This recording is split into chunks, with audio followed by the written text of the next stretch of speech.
Keystone Cuisine goes all over Pennsylvania in search of a good place to eat. Not chain restaurants, but places with unique food and character.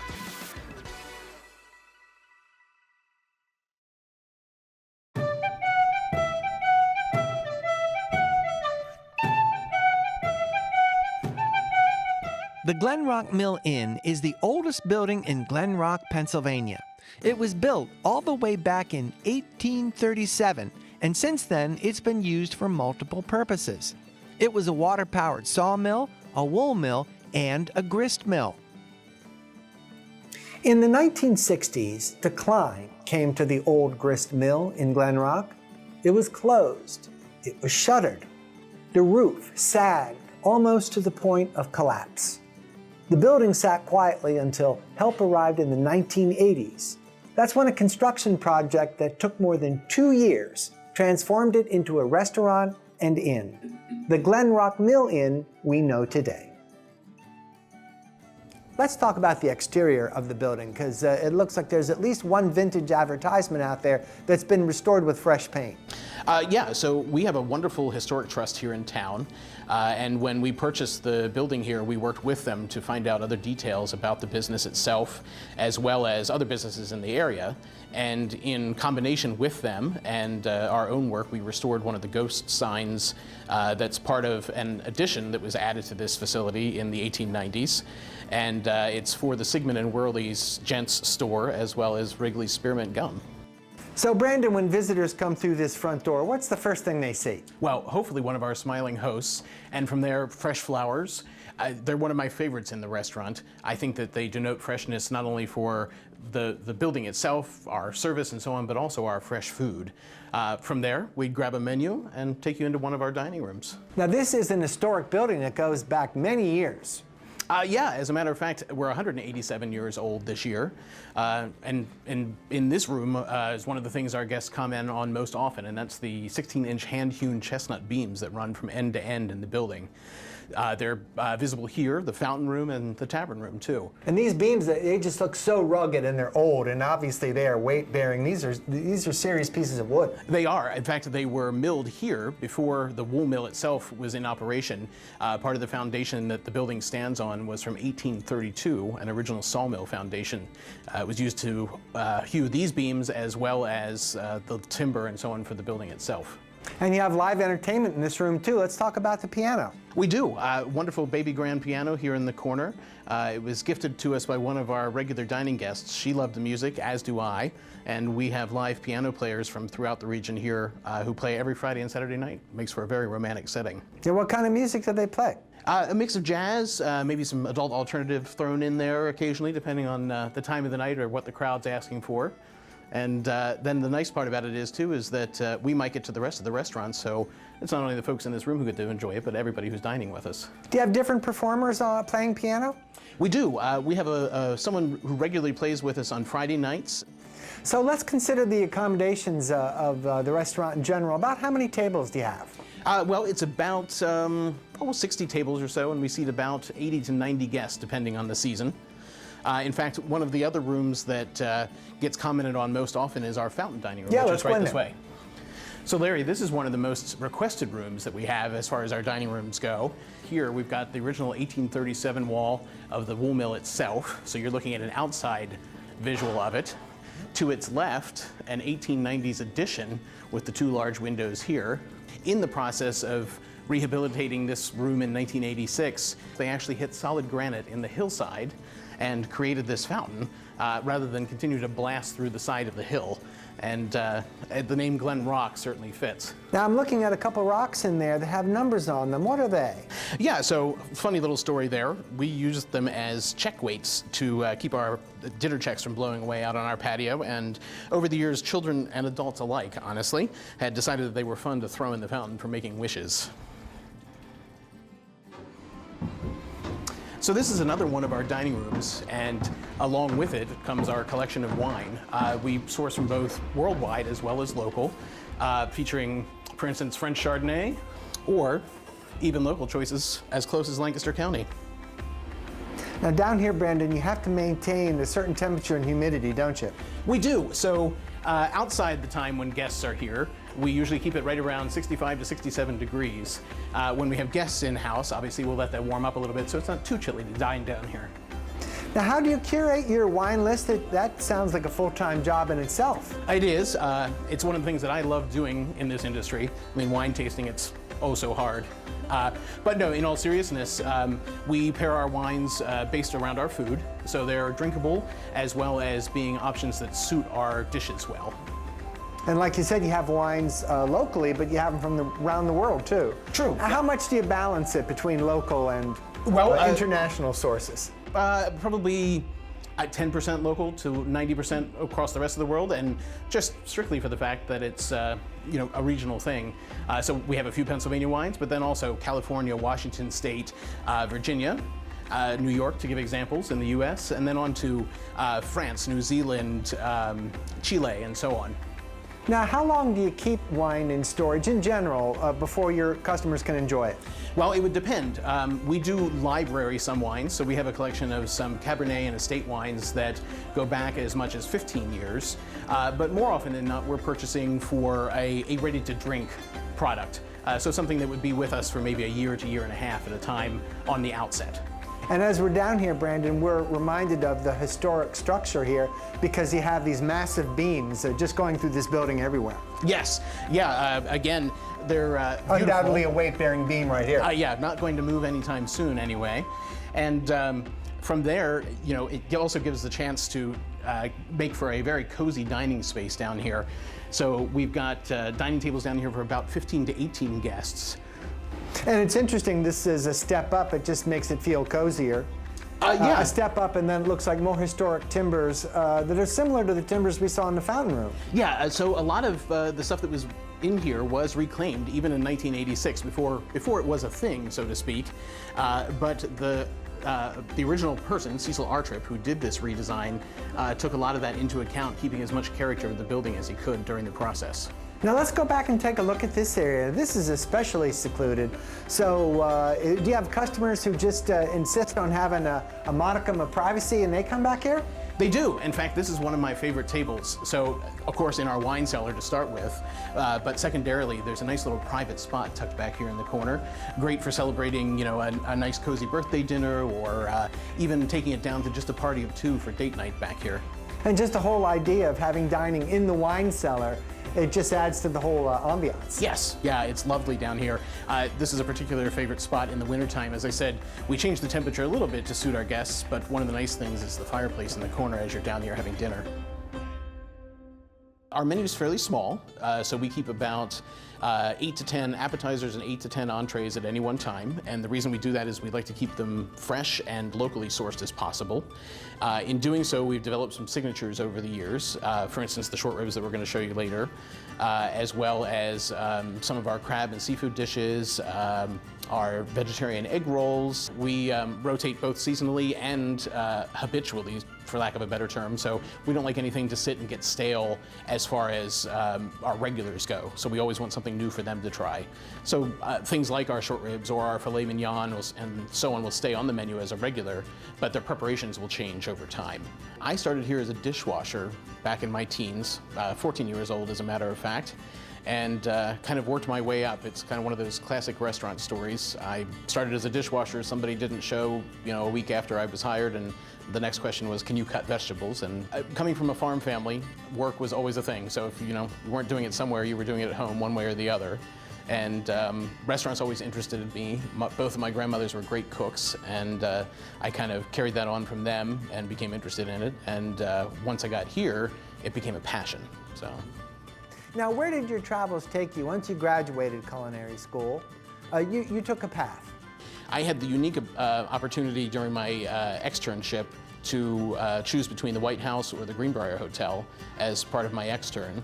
And did you say the White House? Yeah, yeah. How did that come up? Did that surprise you? I did. So part of it, funny enough, is that you had to, of course, pass an FBI background check. So that was part of it, but I had a friend from the Lancaster area who also knew a chef who was working there at the time, and asked if they were looking, and it was one of the opportunities that the CIA provided as well.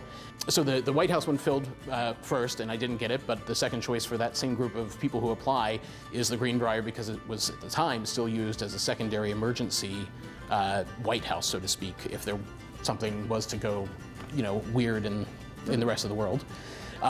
So Interesting, I didn't know such a place existed. yeah, full underground bunkers, the whole deal there, kind of unique. But their culinary program is also excellent as well. They're one of the top in the country. So going into that position, you work all aspects of the hotel again, similar to college. I worked with everybody from room service maids to some of the best chefs. I came back to Glen Rock initially, early on. Worked with another chef to open a small restaurant in North York that was open for about 2 years. We did our thing, moved on, and each went separate ways. I worked throughout West Virginia, New York a little bit. Lancaster was where I finally settled down for a number of years at the Belvedere Inn. And then from there, came back home to my family's farm because of some family issues that were going on. We wanted to be closer to home, help out my aging parents, all the things that always go with that kind of story. And as I came back here, worked for a couple local companies, opening some restaurants and helping them out, and made friends with the current owners of the restaurant, The Mill, here at the time. And as time went on, what had started as a joke of, hey, you should buy the place, became a reality. And there must be, well, obviously financial things to consider. It sounds like a big responsibility, a big commitment to make, isn't it, owning a restaurant? It is. I always tell people you absolutely have to have a passion and love for it, because there are days that are tremendous, and then there are days that sometimes kick you in the butt. And it just happens, you go through that week in and week out and so on. It was a big financial decision, something that of course I discussed with my family, because there's always time involved in this process too. It is a 24/7 job no matter what. I feel all hospitality is. It should always be a part of it. And in the aspect too that not only are we a restaurant, but we're also a hotel. So our guest suites are occupied regularly as well. By 1848, members of the Heathcote family came from England to Glen Rock to join the town's founder, William Heathcote. They brought with them the ancient custom of singing carols on Christmas morning. The fact that Glen Rock only had about 10 families living here in those days didn't stop the Heathcotes from spreading holiday cheer. To this day, the tradition is carried on by the Glen Rock Carol Singers. I am the executive sous chef here. I run the kitchen whenever Brandon's not around. And I help with menu items, with feature items, with new menu ideas, things like that. Well, I've been here for about 3 years now, so when I got here, I came with about 19 years experience of doing classical French American cooking. And I like to give my own little Southern style to it because I was born and raised in the South. So I went to culinary school in Pittsburgh. I took the Culinary Arts program in the Le Cordon Bleu program at Pennsylvania Culinary Institute, and that was in 2002. Graduated in 2003. Now, what do you remember about that experience, Jeremiah? In other words, what was it like day one in culinary school? Did you have certain expectations? Or were they fulfilled? It was a lot for me because I was working full-time as well as going to school full-time. I went to school from 3 to 9 at night, and I worked from 7 to 2, 7 in the morning till 2 in the afternoon. Had an hour between work and school. So going to school, my expectations going into it, I was 18, I was still young. My expectations were not at all what it in actuality was. Well, go ahead and tell us the difference. What's the contrast between your expectations and what really happened? I was thinking the college life, what you see on TV, partying and having a good time and going to college. And it was working full-time and then going to school full-time. There was no partying. It was just working school, working school. Well, what was it like being with the instructors and your peers, and how did everybody act? It was a lot of fun. Our kitchen classes ran for about 3 hours a day, but we had 3 to 4 hours of other classes before that. We had math classes, we had dry storage classes, we had serve safe classes. We had to do all that prior to our kitchen class. Oh, now it didn't occur to me you'd have a math class in culinary school. Tell us about the value of that. It focused a lot on food cost percentage. That's mainly the most of it, but also with costing out menu items as well as keeping inventory on cost. I mean, it's everything to do with cost, because that's everything to do with a kitchen. It's all about cost. So that's really what the math was. A lot of percentages, a whole lot of percentages. So there's a lot of practical experience that extends beyond learning about cooking. Oh yes, oh yeah, to run a kitchen, it takes a lot. It's not just cooking. I mean, there's cleanliness involved in it too. I have to, keep up on serve safe. Was there a class in that too? Because we all know yes. how super important that is. Yep, serve safe is all about cleanliness. And I mean, from the proper storage of food all the way down to the proper storage of mops in a closet. You wouldn't think it, but there's proper ways to store mops. There's proper way to store chemicals, as well as proper ways to store food. Now in our minds, let's put you in the kitchen and talk about the stuff that you're cooking here. What are some of the items that you enjoy preparing and the customers really like? I enjoy doing seafood is one of my favorite things to cook. I also enjoy our smoked products. I enjoy working with smokers a lot. We have a smoker here on premises, luckily. So I enjoy doing that. It's really about, I enjoy pan searing a lot because I just love that sound and feeling the heat and seeing the flames. And so that's a lot of fun with me. And that's why I like doing seafood a lot, because that's a lot with seafood is pan searing. I learn a lot with equipment because we have a lot of this. It's an old building here, and it's been a lot of restaurants in the past that's accumulated a lot of kitchen equipment here, and a lot of it is older equipment, and that's a lot of where my inspiration comes from. So when I see something I've never worked with before, a lot of chefs are like, "Oh, I've never worked with this ingredient. I want to try it." Well, I see old equipment, and I'm like, "I've never worked with that, and I want to try making something with it." So a lot of cast iron. Like I said, it's old, so it's a lot of cast iron, and I like people who working cook with like cast iron. Oh yeah, I like cast iron, searing in it. I like just cooking in it in general. Even like old cast iron Dutch ovens are great to work with. Do you get feedback from the customers? You want to make sure you're doing a good job, of course. Absolutely, all the time we get feedback, and more often than not, it's good, luckily. But we definitely do get a lot of feedback. If it's not directly to the servers at the table, they leave feedback with the hosts or hostesses at the door on the way out. This past week on Sunday, we had somebody that came in and they wanted me to give them offer them what I think they should have for dinner. So I, gave my opinion and thoughts on what I think they should have. And on the comment card, he left that it was the best meal him and his wife have had in a long time. And he said, kudos to the chef. So when you leave here after a particularly good day at work, what made that day good for you? The feedback. The best thing I love about this industry is hearing somebody say that meal they had was the best meal they've ever had in their life. That is the greatest thing to me in the entire world. It's like being a superstar on stage in front of millions of people, just hearing that comment. Jeremiah, what are you going to make for us today? Today I'm going to do our cocoa rub cola braised short rib. And what I've got over here are all the ingredients for the rub. I also have the mirepoix and some fresh herbs over here for braising it. Tell us about these ingredients one by one, please. So what I do, like I said earlier, is I like to do heavier on the cocoa. So what I do is about a 4-to-1 ratio. 4 parts cocoa, 1 part of the other dry ingredients, with the exception of the chipotle powder. I go a little lighter on because I don't want to set people's mouths on fire. Just want to enough heat in there to let you know it's there. So I basically we'll start by mixing all these together. Got our cocoa powder, onion powder, granulated garlic, and like I said, it's just a 4-to-1 ratio with everything except the chili powder. Here we have salt, table ground pepper, and our chipotle powder. Just give all that a good mix together. And I like to go real heavy on both sides of the short rib itself. before we get it searing.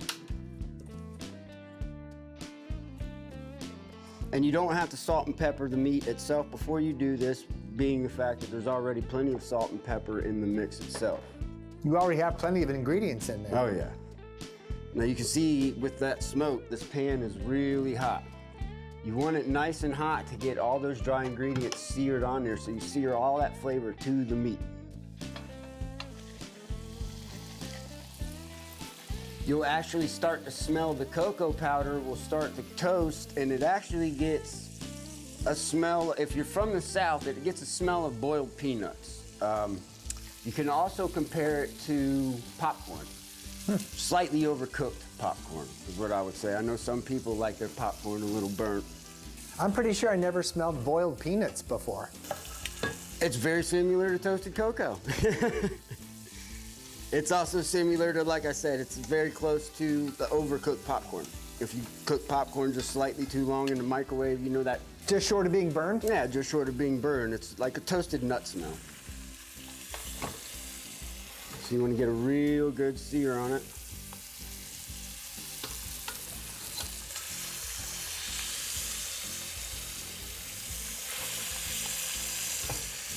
And that's that sizzle sound that I said I like so much. It's a beautiful sound. You know you're accomplishing something when you hear that. Yep, exactly. Now, how many people will that piece of meat feed? It's pretty large.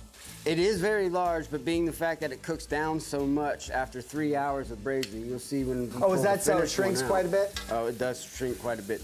This cut of meat has quite a bit of muscle in it.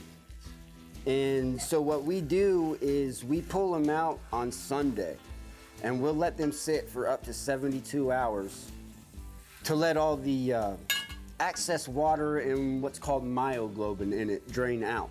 So that way you're just getting the full flavor of the meat. Even after the water and myoglobin drains out of it, it slightly shrinks. This was a little bigger than this 3 days ago. After it's cooked, it'll shrink down to probably half that size.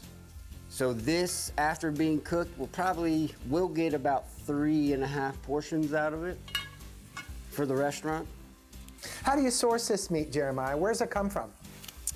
Ours comes from, we get our meat from a program we use Gordon Food Service. They have a meat program that sources locally, actually.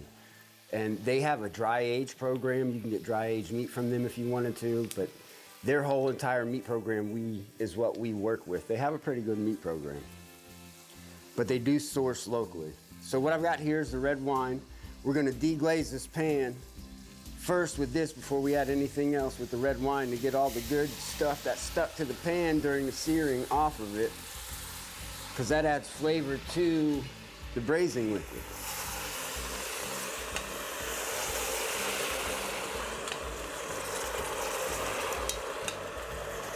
And I'm just turning the meat like that just to take off some of the chunks off of the pan. Like I said, that's all gonna cook down and add more flavor to the meat. Normally, we would let this go and let it cook down and let the red wine reduce, because as it reduces, the flavors get stronger and a little more, but we'll just go ahead and do this. Now, this is the braising liquid. What I've got in here is just beef stock and the cola syrup we use for braising.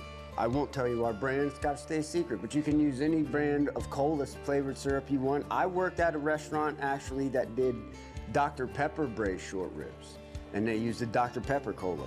Just here, we use just regular cola flavored syrup. So that's in here, we've got beef stock and cola syrup.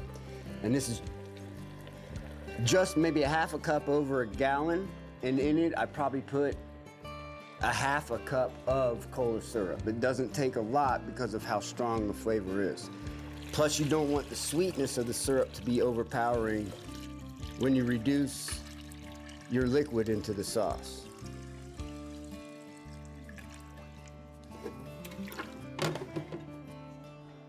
Then we'll add, what we have in here is our mirepoix, just carrots, celery, and onions. We got a little fresh garlic in here. And we're gonna add fresh thyme and fresh rosemary to it as well.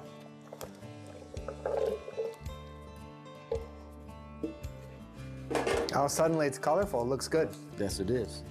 And you start, as it starts getting hotter and hotter and comes back up to a boil, you would start to smell all those flavors coming together. You would even get a little bit of that peanut smell coming out from the cocoa. And then you'd get the fresh smell from the herbs and the thyme and the rosemary, and plus your fresh mirepoix mix. So what we would do is bring this up to a boil, cover it nice and tight. If you don't have a lid, you could cover it with aluminum foil. That works just as well. And throw it into a preheated 350-degree oven. A piece of meat this large, coming the way we get them, I would suggest, this is gonna take a good 3 hours, 3.5 hours of braising time if you're gonna go straight out of the pan onto a plate to serve. So you would bring this up to a boil into a preheated 350-degree oven, 3 hours. After that 3 hours, and like I said, this meat, that chunk of meat will shrink by half. You'll end up with something like this. It's not very large and it is very tender. If you've cooked it right, you won't need to serve this with a knife. We don't serve our short ribs at this restaurant with knives because you don't need a knife for it. It's so tender, if you've made it right.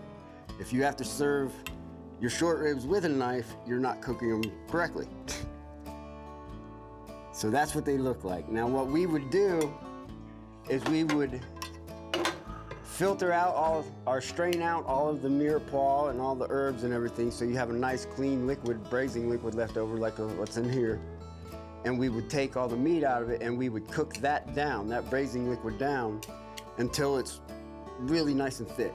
And you get all of that flavor just cooked way down and concentrated into a beautiful sauce. And then I go one step further and strain it again after that through a fine mesh strainer, and you'll see it leaves like a silky, beautiful sauce in the end. So what we would do is serve it with our roasted garlic and black truffle whipped potatoes on a plate like this. I already have a portion cut off here. And we go for about 4.5 ounces on our portions here at the restaurant. Right in the center of the plate. We top it with a little bit of our reduced rib au jus. And just a little parsley for color. We also use microgreens that we source locally here. They're actually grown just a couple miles down the road. And we would top this with some of those microgreens as well. And it would get a side of our fried Brussels sprouts, seasoned with salt and pepper. And that's it. That is our cocoa rubbed cold braised short rib at the Glen Rock Mill.